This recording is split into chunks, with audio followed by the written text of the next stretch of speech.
get your players to do what you want them to do without saying anything. One of the values that we have on our team is to communicate instructions always. And I used to get in the habit of telling them, reminding them, you gotta communicate, you gotta communicate, you gotta communicate. Eventually, it is very possible that your players can get to this point. But there is, I believe, a better way, an even better way for your players to communicate with each other. Because when you do tell your players to communicate, you tell them exactly what to communicate. But I believe the communication can go on a deeper level. And I came across this idea when, after weeks and weeks and weeks of getting them to understand the importance of communication, a game that we recently played, I didn't say anything on intentionally. I said as little as I could, but I heard no communication from our team in the game. I heard zero. And this caused me much stress. I wouldn't say stress, but I was just really sad that I had spent so much time and they had done nothing as far as communication, next to nothing. So I spent that night and the next day thinking about how could I get my team to implement what I want them to do best, because the issue that I had was that I kept telling them, but they weren't doing it. And one way is to tell them exactly what to communicate, which I'm sure. But I wanted to get them to, I want these guys to communicate on an even deeper level, something that cannot be grasped by a coach of the other team or even the players of the other team. Just deeper things, like not limiting their communication. And the way to do this is to not say anything.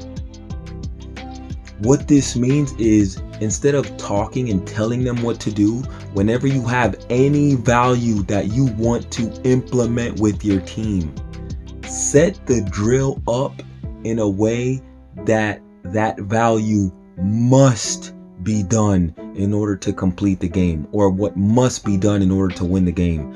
For example, if you want your players to hustle immediately after they win the ball, one way is to tell them, constantly remind them. Another way is to set up a game in which they cannot win unless they win the ball in a certain amount of seconds. And after that time is up, they can't get any points.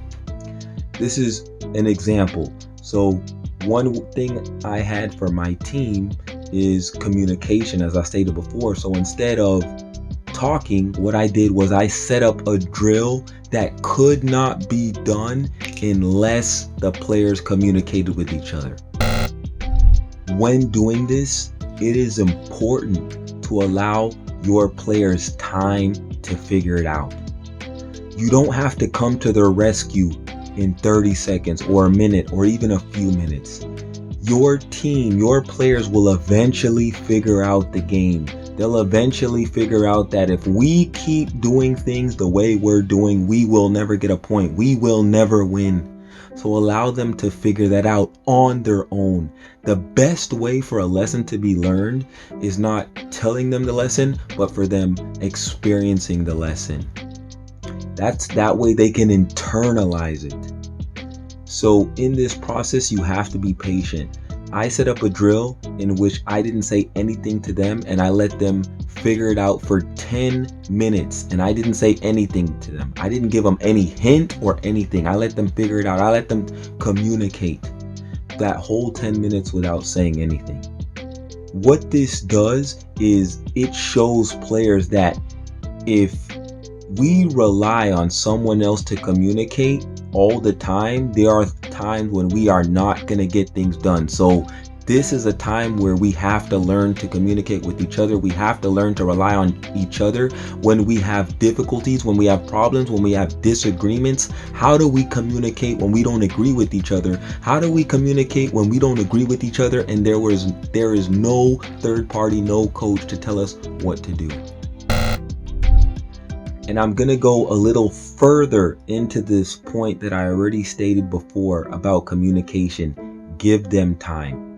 Now, in some drills, you will have to communicate because the emphasis isn't so much communication as opposed to, for example, winning the ball back right away, or spreading out as soon as you win the ball, or knowing when to play short balls versus long balls, or mixing it up, for example, things like that.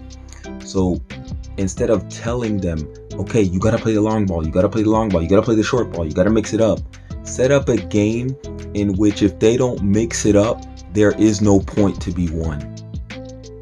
That way they will internalize it. The less you say, they will figure it out. And when they figure it out without you, that's when they internalize it.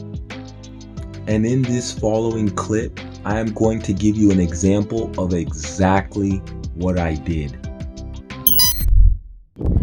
So right now I am doing a drill to help these guys work on communication, because our value number 3 is communicate instructions always. So what I did was I just set up a drill and I said, okay, figure it out. I'll let you know when it's right. So they got to figure out what it is.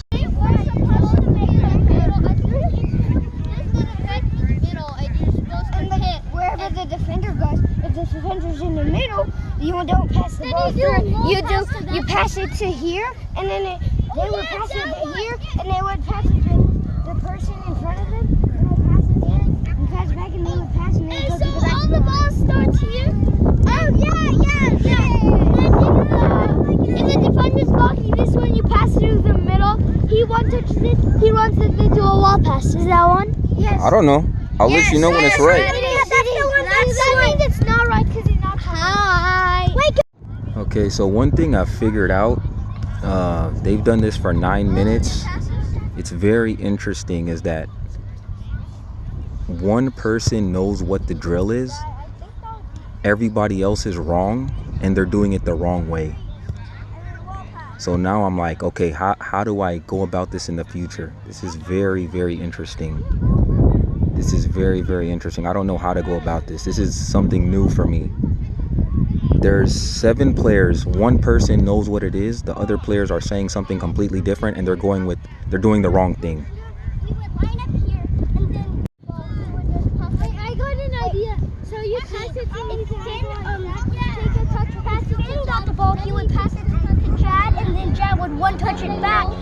And he would do the wall pass with Reeves, and then Reeves would go to the end. But or if you passed it to Jad would put it in front of Finn, and Finn would do the thing with Reeves the wall pass. All right, so this is after practice, after I did the drill. And one thing that came to my mind, and I want to say it before I forget, is we had 6 players working executing the drill in a way that was incorrect, and we had one person who was right. So what I did was I asked some of the players who got it wrong, when I asked them to communicate the right drill without me saying anything, 3 of those players said, I don't know. They were not sure that we ever did a drill like that.